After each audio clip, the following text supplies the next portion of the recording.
Hi, good evening, everyone. Hey, Kabir, welcome. Thank you so much for joining us. And, we are going to get started a little early because, one can never have enough time with Kabir. Is that right? Thank you, Abhijit. Thank you so much. Very kind introduction. Thanks. uh, Appreciate that. Looking forward to our chat. Completely. And, I just wanted to sort of ask you a very crazy question which is that, if people were to think of you, would you rather they thought of you as an actor or as a writer or both? Well, obviously both, but acting has been my identity. It's what's made me known. It's what I've done for a living. It's what I've enjoyed. It's what's given me great glory. It's given me some hard times too. But acting is what I've done all my life. So I'm an actor, but now I'm an author. But let me say that I'm so enjoying the whole process of writing that I'd be very happy to be called an actor and an author. Fantastic. Just want to take a quick minute to welcome everybody. We are going to get started with Kabir. And clearly, the book that he has written, Stories I Must Tell, is something that I immensely enjoyed. And I learned so much about his family, about the way he thinks. And so that's what we are going to talk about. Kabir, first question to you is. When you think about how long did it take you to get started with the whole process of putting an outline, and what's your habit of writing and putting stuff together? You know, while this is the first book that I've done, Hmm. I knew I had the gift of writing because I was deeply influenced by my mother's writing, which is beautiful, sensitive, evocative. I was trained as a copywriter at both Lintas and Ogilvy and Mather, where I worked in advertising for 5 years. So, and I wrote articles along the way. One particular short story I wrote, in fact, I've included in my book called Ramblings on the Beach, which was printed by Khushwant Singh in the Illustrated Weekly and also then reprinted in Best Indian Short Stories, Volume 1, selected by him. So essentially, the process of writing for me um, is one that I arrived at in terms of the book. And it's not a usual book, it's not a usual structure, it's a very unusual structure because I was having a huge problem in deciding how to tell my story. I knew I had a bloody good story. I knew, given everything that I'd experienced in life, the fame, the loves, the losses, the joys, the sorrows, everything that I'd gone through was a terrific story. How to tell it interestingly. And I arrived at this formula of telling it through a series of short stories. And my process was therefore to figure out what were the seminal short stories in my life, structure them accordingly, let them all overlap in time so I could go back and forth in time, which is much more interesting than being linear, and then tell my stories through the totality of these stories. See stories told through the prism of people and places that I've loved and events that happened to me. So my challenge to myself is to write a book that was unputdownable. And being an actor, when we look at screenplays, we look at scenes, we look at what keeps things dramatic, what lets the air out of the balloon, and everything obviously can't be always high pitched. You have to have a pacing to it, but you have to keep the dramatic tension alive. And I found I could do that not only through the short story form, but by arranging my stories in such a form that the whole book had a dramatic tension of its own. And I like dramatic writing. And that's how I figured out how I would write this book and structure it.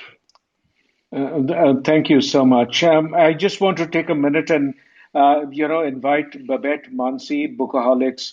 All of you, just feel free to unmute the mic so I know you want to ask a question. And it's a conversation with book lovers and Thank you so much for joining in. So, I on to my next question, Kabir. That when you thought of writing, did you kind of typically do drafts of chapters and then you pieced it together, or did you write, a kind of a overall beginning to end? This is the broad storyline, and then you kind of filled it in. Which way was it? Well, I knew the stories I wanted to write. Hmm. Um, I could have actually started off with any of the stories and then gone back and forth. Hmm. Initially, actually, I had started with my chapter on Pratima because I Hmm. thought, starting a story about a woman who was charismatic, who was a force of nature, who was beautiful, who was strong, who was willful, who was uh, capable of great um, mind games. All those things is a very attractive beginning to a book, draw people in with the promise of love and romance. And I initially planned to do that, Hmm. but I then figured that, that's all very well, but people at that stage don't quite know who I am.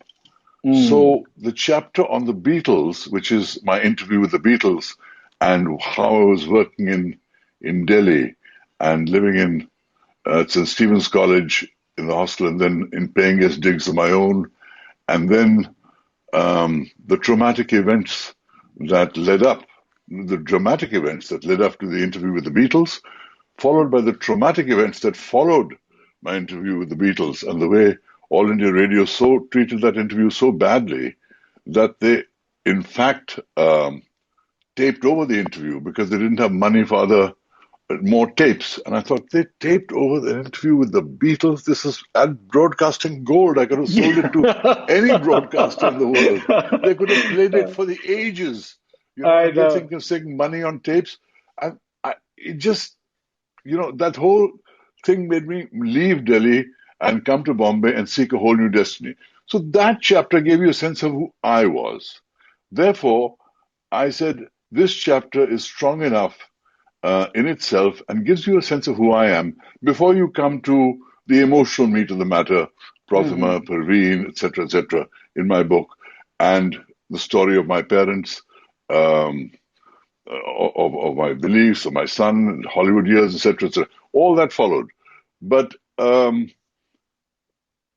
all these stories overlap each other in terms of time because I tell Prathama's story from the day I met her to the day she passed away.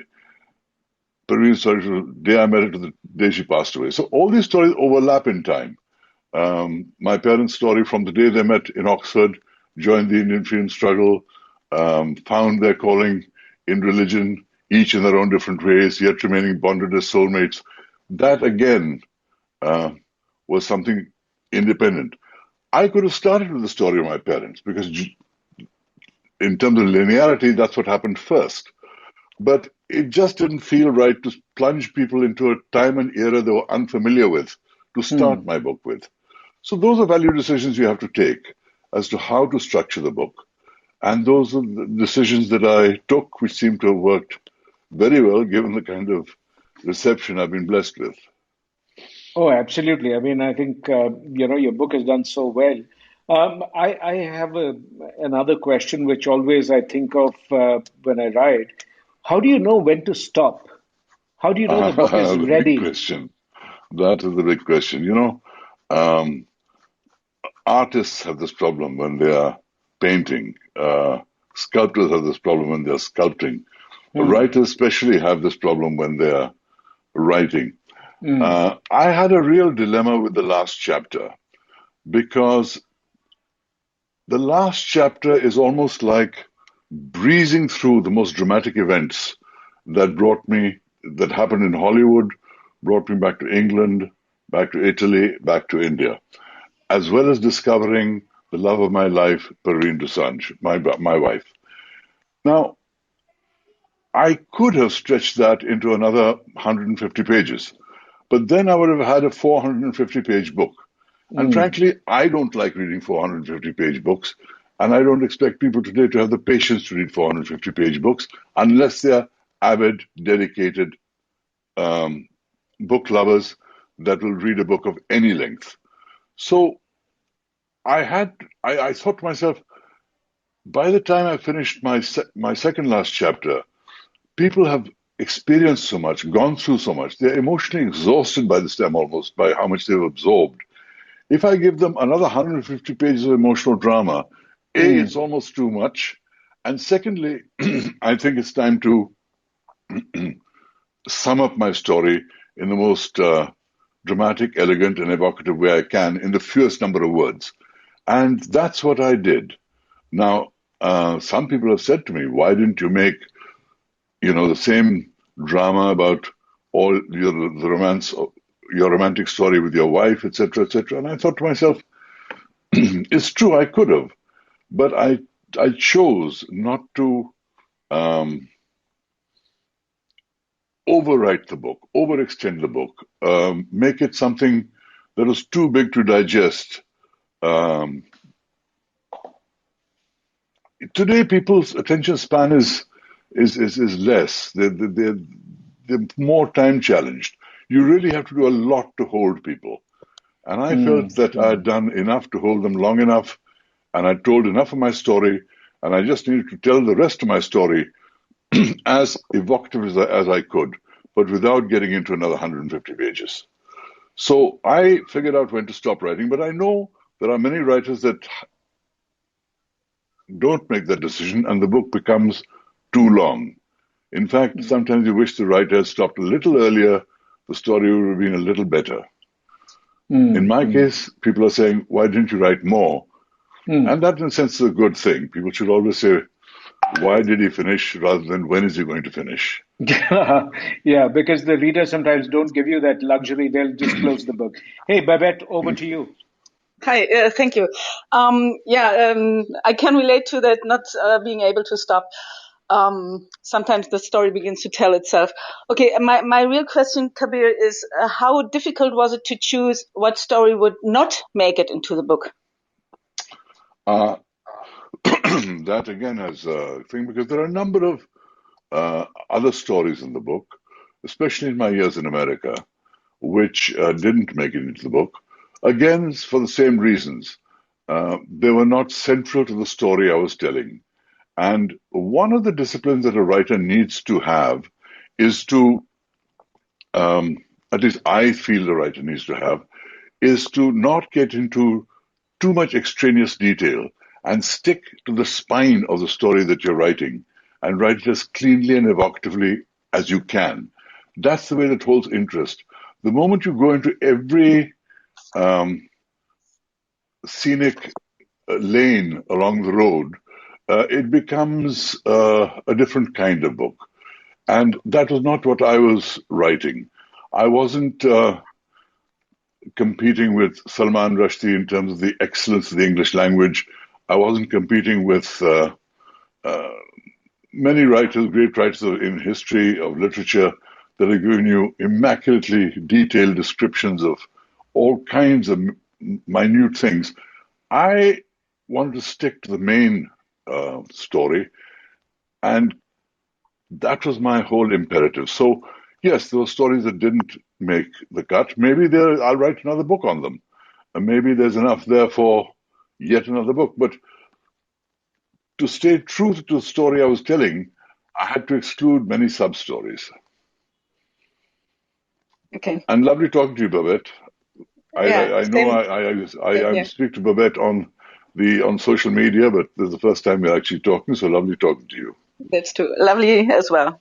Thank you. Uh, Thank you, Babette. Mansi or Jigna, if you have a question, Yes. Jigna, go for it. Yeah. Hi, Kabir sir. This is Jigna from Bukolics Book Hi, Club. Jigna.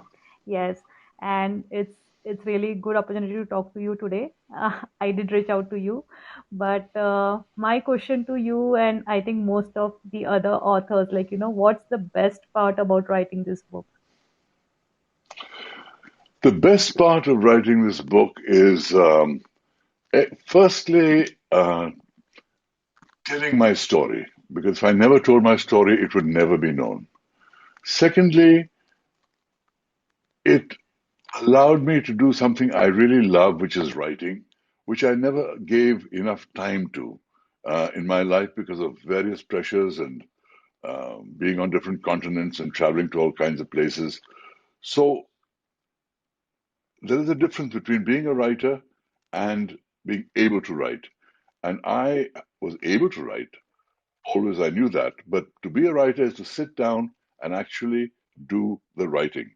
So the best part of it was being able to explore that part of myself, as well as come to terms with many things in my past, where I was able to look at my younger self with greater compassion, more understanding, more forgiving, and talked about myself honestly, admitting my mistakes, but seeing it with the eyes of a compassionate older person, realizing that if I had to do things all over again, some things I'd do differently or not, but at least I told my story in as authentic a voice as I could and told the world the life that I lived. That was the most satisfying and best part of it. Kabir, if you had written this book a couple of years back, do you think it would have been just as authentic, or it would have been different?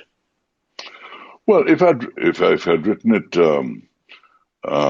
say 20 years ago, it would have been a very different book because, in a sense, I was in the thick of many things and I had a different point of view on life then, and I wouldn't have maybe structured it the way I did. I don't know. It certainly would have been a very different book. It was a book waiting to be born, an unborn baby pushing hard with its legs, refusing to wait anymore by the time I sat down to write it. And I feel the book is much better because it came out at this stage of my life rather than a few decades ago. And Mansi? it's a more complete story too. It's a more complete story. Sure. Just I kind of think that I just found the tone extremely authentic and enduring.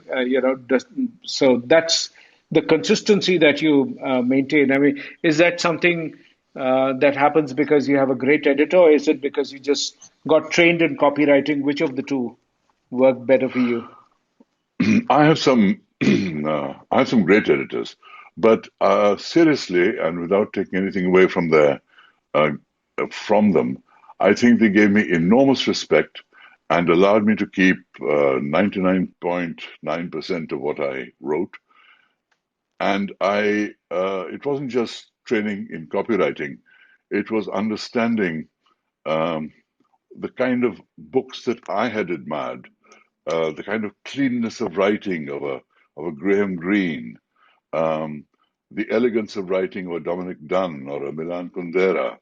Um, just understanding what is the way, the tone and the styles that I had liked. And as Veer Sangvi said, I write like I speak. So my writing is very evocative, yet it is very simple and direct. There's no attempt at using any words where you have to go into the dictionary to find out what it is. It is, it's very difficult to write simply because when we write casually or carelessly, it's very wordy. When you sit down and start editing all the unnecessary words and coming down to the essence, that takes a lot of work. So writing cleanly is hard work, and I have a gift for that. So to answer your question, my gift was being able to write, and I wrote this book using the sum totality of everything I experienced in my life, as well as everything I knew or understood about writing. And somehow it all came together in a magical way, and the book was born. Beautiful. Mansi, your question. Sorry, Abhijit, for coming in so late. Hi, Kabir. My only question to you was there a defining moment that made you say that now is the time that this book needs to get out?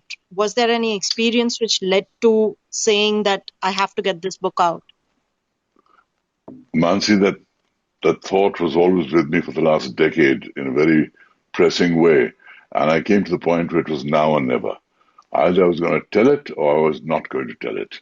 And if I was going to tell it, Was I going to sugarcoat it, or was I going to tell it like it was?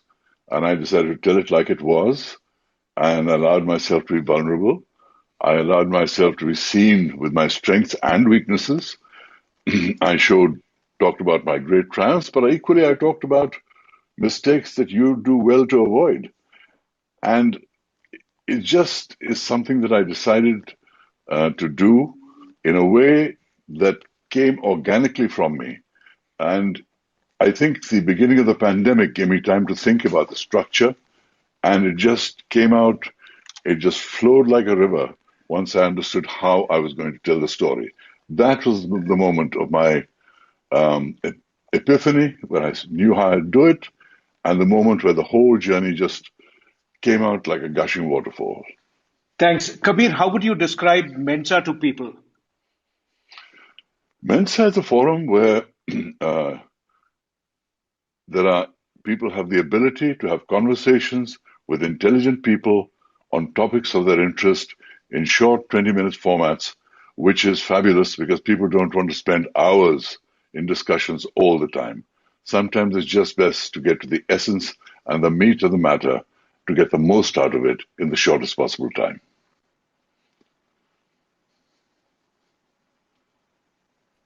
I think Hello? Abhijit got a call and dropped off. We've got 4 minutes left, and there are some questions from the audience. Would you like to take that? Sure. Okay. So Sam R asks whether Oscar or Booker, which would you prefer? Sorry. Hello? Hello, can you hear me? Yes, I can hear you. I just got Yeah. a call from So Abhijit. Sam R, yeah. Anyway, Sam carry R on. asks from the audience, yeah, an Oscar or a Booker Prize, which one would you prefer? uh, you know, uh, why would I prefer either one? I'd be delighted with either. I'd be even more delighted with both. Uh, it doesn't have to be an either or choice. But if Yeah. my book won the Booker Prize, then of course it would be absolutely incredible. There's a prize called the Baillie Gifford Prize, which is the best prize for nonfiction in England. That's a highly prestigious prize to win. I'd be absolutely thrilled if I won that. And if I won an Oscar as well, hey, who's going to say no to that? It would be another big feather in my cap. So it's not an either or, it's a both. Great answer. Anand from the audience asked, did your success as an actor bother you when you were starting off as an author? Not at all. It's my success as an actor, my experience in life as an actor, my journey as an actor across 3 continents, and all that I experienced that gave me the material and impetus to be an author, gave me the desire to share my story, because I believe many people would want to know what it is like to live the life of an actor, what it is like to have such great success, what it is like to suffer the setbacks that I suffered. Many people would like to know that. And I felt that all that added up to the um, to what it takes to be an interesting author and to have an interesting life to talk about in an autobiography is one of the greatest gifts the writer could have. And I, fortunately, was blessed with that. So I count my blessings more than anything else. So, is it possible that somebody who didn't have as exciting a life as you did could write as exciting an autobiography, or does it necessarily? So, the point I want to make is storytelling skill something that can compensate for a not so interesting life? Yes, it can. Yes, it can. Because, a book can be a lifetime or it can be a day. Somebody can take 24 hours and write the most fascinating book about 24 hours that happened. So, skill in storytelling is not necessarily bound by having a interesting life. It's not a precondition. I happen to have that, so I used it. But storytelling is anything. It can be a period in your life. It can be a day in your life. It can be any fascinating set of circumstances that happened in your life. So the skill lies in the ability to tell a story. And if you have that skill and you know how to shape a story and keep that dramatic narrative and have a wonderful conflict going,